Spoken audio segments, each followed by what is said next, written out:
celebrations have heard Ann Newell tell about her experiences as the first female police officer.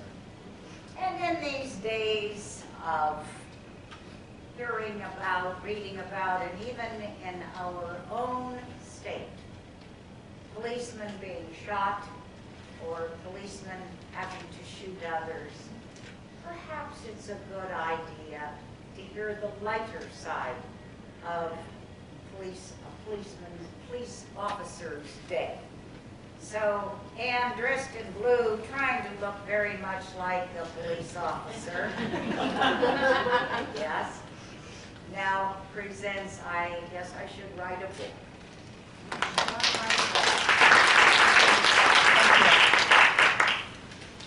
It was one of those Fridays that you are in the shower and the only thing you can think of is there's an inspection today and I have to go polish my shoes before I put on my uniform and go to work.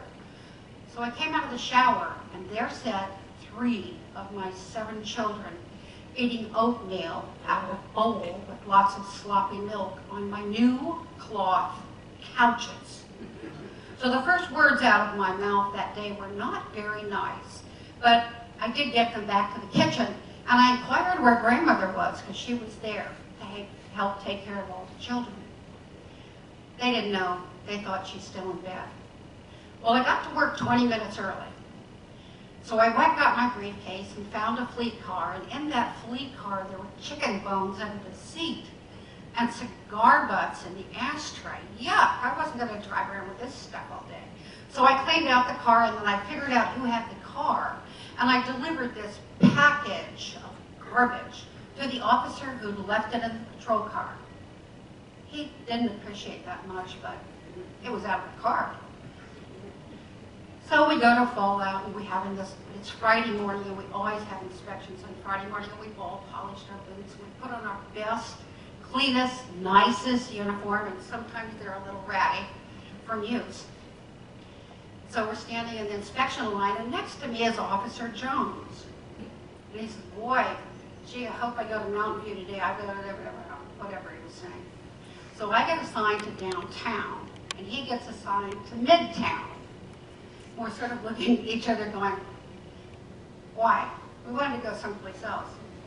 So we went to where we were assigned. Well, the very first call that I got that morning, dispatcher, female, says to me, see the woman at blah, blah, blah and a half, Denali. And I'm going, well, first of all, half is in the alley. And that number doesn't fit Denali. It'd be between 5 and 6, but it can't be. So I'm driving around, going around the block, trying to figure out where this place is. And I finally asked dispatch, okay, where's this half address? So they told me what building was in the back of it, and then she said, see the woman, which I thought was really weird. That's a television term. It's not something we normally use on the radio. So I go and I knock on the door. And this woman opens the door. And she is dressed in absolutely nothing. And she leans on the door and she gives me the hip movement. Hi. And then I must have said something and she realized I was a woman and the smile fell off of her face. I run a male police officer. Too bad you got me. So why do you need a police officer today? What service do you need? And I realized what I was saying. And I said something else equally stupid. And I just said, okay, what is your name? And she tells me, Mrs. Green. And your date of birth? Honey, I don't tell anybody my date of birth. Age 50. She rattled off her birthday very quickly. She really was middle-aged. I closed the door and went back to my car. Now we have these log cards we have to fill out for every call. It's not a long report. So I'm trying to figure out what am I going to put on this log card. I got it. Booty call. No service required. So I went 10-8. I went back on the air. And something that police officers do that if you've had a radio to listen to over the years, which you now can't listen to the police, you hear these clicks every once in a while. Well, that's because someone thought something was really wise or stupid. And they click you on with their microphone. So they're opening their mic and all you hear is the click. And so does everyone else. Well, as I come back from this call, I get click, click, click, click, and I'm like, oh, give me a break. Who put this woman up to this? So I go back and I talk to dispatch, and they really did not know what they were sending me to. And most of them thought it was really funny, and then a couple of them had boyfriends or husbands that had been sent to that same call every once in a while. And they weren't real happy. And they needed to go take care of whatever that was.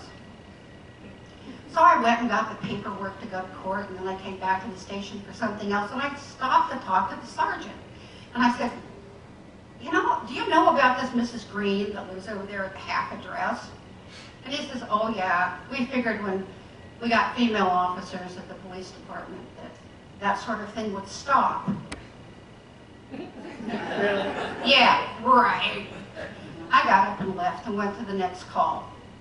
And then I got sent to Northern Lights and Benson and A Street to an attractive nuisance. I thought I'd been to the attractive nuisance. But what had happened, an old man came and told me, and as I got there, I saw all these cars parked, cattywampus all over the place. And he came up and he said a mother duck and her ducklings were trying to cross Benson. And there was no traffic, so they got part of the way across, and then a bunch of cars came, and they all slammed on their brakes and got out and tried to gather up the ducks. It was a mess. It really was. And it was before Walmart was there and the pizza place and all that. It was just a big green field. We used to have foxes and geese and ducks and an occasional moose and one time a dead body, but that's a different story, in that field. And it was kind of wetlands, I think. They had to rezone or something for those businesses to take over there. So I had a paper box in the back of my car, always being prepared and paper towels, because I knew what was coming. So I got the box and I put it in the back seat behind the passenger seat in Officer Jones's car. Now he's over directing traffic. He's not collecting ducks or mama ducks, ducklings. But people were bringing me ducks. So I'd say, oh, in the box. 1, 2, 3, 4, 5, 6, 7, 8. Oh, thank you so much. And then a man came running over with duck number 9, and little ducklings were all in a box. Well, the problem with ducks is when you go to pick them up, their heart beats faster, and they poop all over your shoes and your pants. So all these people needed paper towels as they left. Very nice man comes over holding the mother duck, hoping he doesn't get bit, throws her in the back seat of Jones's car, and I moved the screen between the front seat and the back seat up so the mother duck will not try to drive with Officer Jones. So I said to him, so where are you taking the ducks? Animal control. No. Westchester Lagoon. Leave them there. There's not a road closed. They can cross 19th very easily and not become duck soup. So take them over there. So the traffic cleared out, and he drives to Westchester Lagoon. Now, I don't trust him that he's not taking them to animal control. So I follow him. He gets over there and he takes the box out of the back, and he just flings it, and the ducks go on the ground. And here comes the mother duck across the back seat like an airway and jumps on him. And then she goes to the ground, and she starts doing something with her ducks. Well, you hear quack, quack, quack, quack, quack, quack, quack, quack, quack, quack, quack, quack, quack, quack. And she kind of walks off with them. And actually, the ducks had been pretty quiet in the car. The mother was squawking, but the babies were quiet. So he leaves the box in the car, and I said, look at your shoes. Oh, ducks. he cleans off the back seat of his car also. Did you know that duck leavings makes a nice little white ring if you don't get it off real quick with Windex or something? It's a mess. It's a nasty thing to have to clean up. So he goes on to the next call, and I go to the next call. When I come out of my call, I'm sitting there writing a log card, and I'm hearing quack, quack, quack. And I'm thinking, this isn't officers going click, click, and they're going quack, quack, quack. This is a duck becoming hoarse. So dispatch tells me, go find Jones's fleet car. Do you have a key? No. We think he still has a duck in his car. Because we asked the officers to stop clicking and quacking half an hour ago. And they did. He comes out of his call, and what is done is he put the microphone back on its stand, and his speed gun went up against the mic button, and it was holding the button open. Yes, indeed, there was a duck under the front passenger seat, and Jones could not get the duck out. It was starting to rain. He didn't want to get his uniform dirty. He made excuses. And so I looked under there and went, there's a lot of junk under your seat. When do you clean your car? I reached in and I got the duck, and yes, I now have a dirty uniform. And I took the duckling and I put it in the box, and I said, you will transport this duck to the lagoon, right? Yes. Okay, fine. So I went on to the next call, and he delivered the duck. Now, in the process of this, the public had called the Anchorage Daily News. And there's a headline in the paper from that year, Officer Jones saves family of ducks. And when I read that, I went, when? I was there. He didn't save anybody, least of all a duck. So we go back to the squad room at the end of the shift, and everyone is harassing him except me. I have paperwork to do. I got an accident at the end of the shift. And they're going quack, quack, quack, quack, quack. Officer Jones, quack, quack, quack, and got his name in the paper. You know how older boys will do that sort of thing. The sergeant said, tell me, what part of gathering up these ducks that you're being rewarded for by having a story in the newspaper did you do? And somebody asked him something, I said, no, he didn't do that.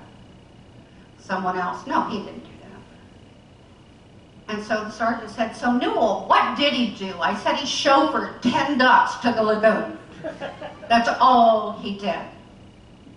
And of course, for a long time, every time Jones went on the air, came back from a call and went available for service, you could hear people going, quack.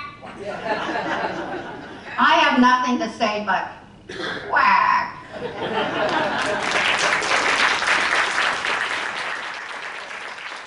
Thanks for watching this video. To learn more, scroll down to the information window below. It's going to look similar to this one. And while you're there, you can also find a clickable link to our website, storytellersguildofanchorage.org. Here you can learn more about our group and get information on new and upcoming events.